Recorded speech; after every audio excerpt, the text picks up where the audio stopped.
সৰুৰে পৰা এইটো মই LP স্কুলতো গাঁৱৰে স্কুল ৰাজনগৰ বাজনাত প্ৰাথমিক বিদ্যালয়তে কৰিছিলোঁ। তাৰপিছত পাছ হৈ এইটো গাঁৱৰে মানে কেৰেটঙৰ এইটো জনজাতি হাইস্কুলত তাৰ পৰা ক্লাছ 10 পাছ কৰিলোঁ। তাৰপিছত স্কলাৰশ্বিপৰ কথা গম পালোঁ এইটো RDত আছে বুলি। তাৰপিছত স্কলাৰশ্বিপ তাত পালোঁ, তাত পঢ়িলোঁ।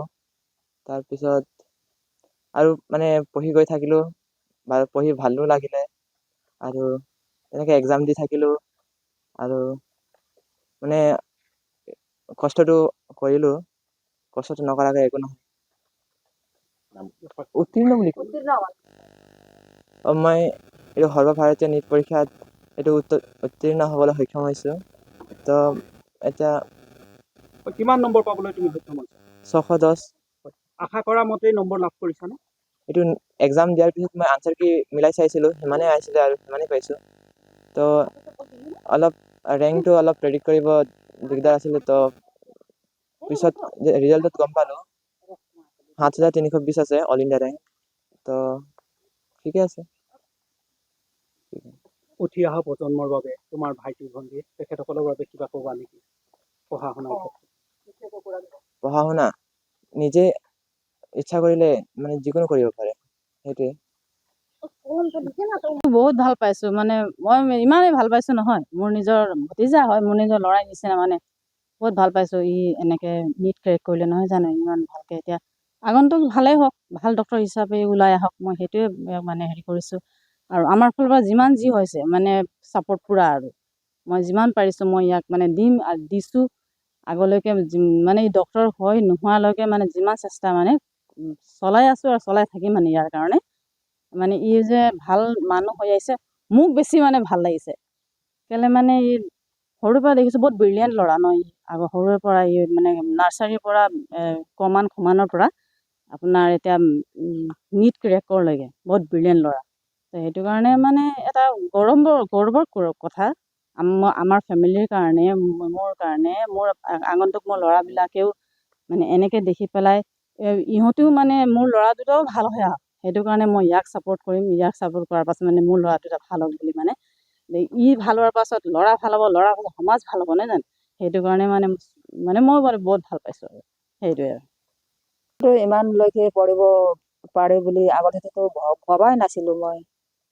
এতিয়া পিছত পঢ়ি অলপ ল'ৰাটো অলপ হেৰি পঢ়িবলৈ ইচ্ছাও কৰিলে, ল'ৰাটো ইচ্ছাও কৰে। এইটো নীট পৰীক্ষাটো আগৰ পৰাই সি ভাবি লৈছিলে মানে পঢ়িবলৈ দিমেই বুলি, বেলেগ ফালে সি মনে কৰা নাই একেবাৰে। আৰু কেনেদৰে পঢ়া শুনাৰ ক্ষেত্ৰত, আৰ্থিক ক্ষেত্ৰতো কেনেধৰণে আপোনালোকে হেৰি কৰিছিল? আৰ্থিকটো একেবাৰে আৰ্থিক অৱস্থাটো নাই, মানে পানী ধান নচৰা অৱস্থা। আমি এনেকাও আছোঁ পিতৃ মাতৃ এইটো উপাৰ্জন কৰাটো পৰা নাই।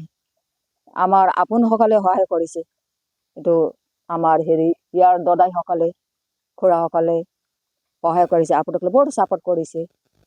সেইটো কাৰণে অলপ পঢ়িবও পাৰিলে। সৰুৰে পৰা পঢ়া শুনাৰ ক্ষেত্ৰত কেনেকুৱা আছিলে? সৰুৰ পৰা আগতে LP স্কুলত নাম লগালে, তাৰপাছত এবছৰ সি নামটো কাট খালে, মানে এবছৰ কি হ'ল। তাৰপাছত সি লাহে লাহে পঢ়িলে, আগতেতো ইমান চোকা নাছিলে। লাহে লাহে পঢ়িলে, আমি যে টিউশ্যন দিবলৈও পৰা নাই, টিউশ্যনো পৰা নাই পইচা নথকাৰ কাৰণে।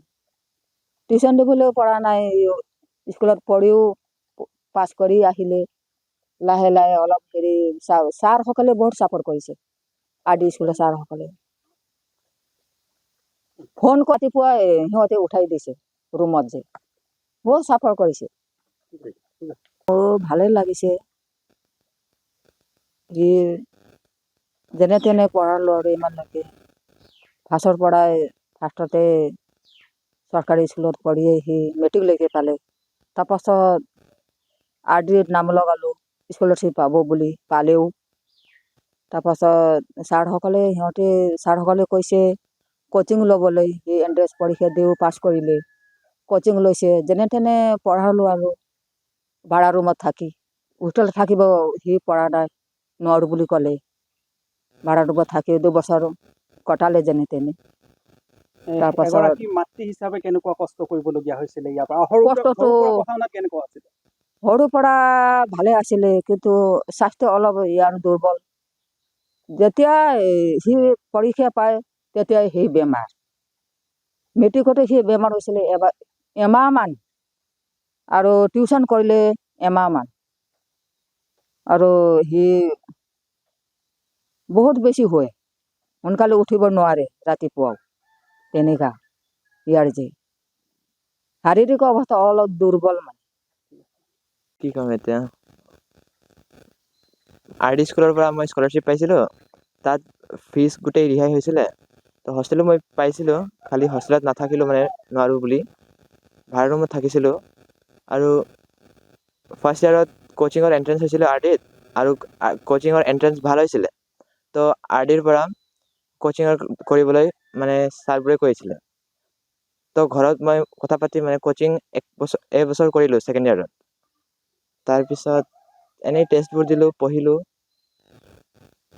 আৰু মানে যিবোৰ এক্সামবোৰ দিব আছিলে মানে ইঞ্জিনিয়াৰিং আৰু এণ্ট্ৰেঞ্চবোৰ দিলোঁ। আৰু হয়, তুমি কিমান নম্বৰ পাবলৈ সক্ষম হৈছা? এইটো 610। আশা কৰা মতেই নম্বৰ লাভ কৰিছানে? আগত সিমানে এক্সপেক্টেড আছিলে এইটো এক্সামৰ পিছত, তো সিমানে পাইছোঁ যিমান গৈছিলোঁ। যিহেতু শিক্ষাৰ ক্ষেত্ৰত যথেষ্ট টকা পইচাৰ প্ৰয়োজন হয় বুলি কয়, কিন্তু তুমি এগৰাকী সাধাৰণ পৰিয়ালৰ ল'ৰা হৈও নীটৰ দৰে এটা সৰ্বভাৰতীয় পৰীক্ষা পাছ কৰিবলৈ সক্ষম হৈছা, এই ক্ষেত্ৰত কি ক'বা? কি ক'ম এতিয়া, পঢ়ি গৈ থাকি টকা পইচা কিমান প্ৰয়োজন বুলি ভাবা শিক্ষাৰ ক্ষেত্ৰত, নে টকা পইচা নহ'লেও যদি ইচ্ছা শক্তি থাকে পাছ কৰিব পৰা যায়? ইচ্ছা শক্তি থাকিলে পাছ কৰিব পাৰে, এইটো স্কলাৰশ্বিপৰ সহায় লয়। তো কি ক'ম, মোৰতো বহুত ভাল লাগিছে, বহুত ভাল মানে মোৰ ভতিজা হয় তো মোৰ নিজৰ ল'ৰা নিচিনাই হয় সি। মোকতো বহুত ভাল লাগিছে, ইমান ভিতৰৰ অঞ্চলৰ পৰা নাই জানো, বা ৰাস্তা ঘাট ভাল নাই, ৰাস্তা ঘাট ভাল নথকা, কাৰেণ্টো সদায় সময় নাথাকে, যেতিয়া পঢ়িব বহে তেতিয়া কাৰেণ্ট যায়, আৰু নেটো একদম ঢিলা, ইয়াত একো নেটো নাপায়। সেইটো কাৰণে বহুত কষ্টৰে ই মানে ইয়ালৈকে পাইছে, আৰু সেইটো কাৰণে মই বহুত ভাল পাইছোঁ। এনেই বহুত দুখীয়া পৰিয়ালৰ মানুহ হয়, যে মোৰ ভতিজা হ'লেও মানে বহুত কষ্টৰে, মানে সৰুৰ পৰা বহুত কষ্টৰে কৰি ইয়ালৈকে পাইছে ল'ৰাটো। মোকতো বহুত ভাল লাগিছে।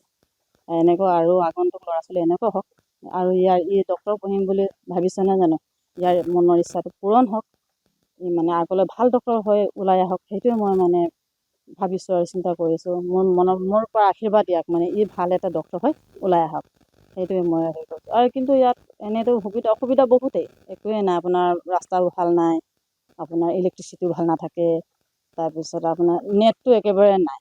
কিবা এটা চাৰ্চ কৰি পঢ়িম বুলি ক'লেও বাহিৰত ওলাই যাব লাগিব, ৰাস্তালৈ ওলাই গৈ অলপমান, তাৰপিছত ডাউনলোড চাউনলোড কৰি পেলাই পঢ়ে আৰু ল'ৰাটো। সেইকাৰণে কষ্টৰে মানে ইয়ালৈকে পালে, আৰু সেইটো কাৰণে বহুত গৌৰৱৰ কথা, ইমান কষ্ট কৰি পঢ়িছে নহয় জানো, ইমান নীট ক্ৰেক কৰিব সক্ষম হৈছে, সেইটো কাৰণে মোৰতো বহুত ভাল লাগিছে। নমস্কাৰ, মই বিশ্বলিম্পুৰ খুৰী হয়, আৰু যিহেতু এই বিগত দিনত নেটৰ ৰিজাল্ট আমাৰ ভতিজা ল'ৰাই আমাৰ লগতে সমগ্ৰ অঞ্চলতে এটা নাম কঢ়িয়াই আনিছে, সেইকাৰণে আমি অন্তৰৰ পৰা সুখী আছোঁ আৰু গৌৰৱ অনুভৱ কৰিছোঁ।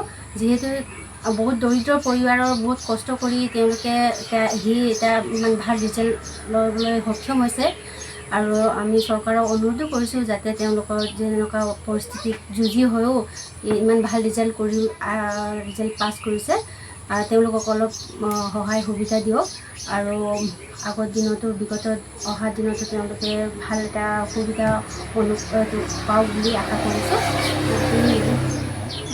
ক'বলৈ বিশেষ আমি বহুত কষ্ট আৰু বহুত দৰিদ্ৰ পৰিয়ালৰ ল'ৰা হয়, তেওঁ দিন হাজিৰা কৰা তেওঁৰ মা, আৰু এনেই বহুত কষ্টতে ইমান ভাল ৰিজাল্ট লৈ আহিছে, তাৰ কাৰণেতো মই বহুত সুখী।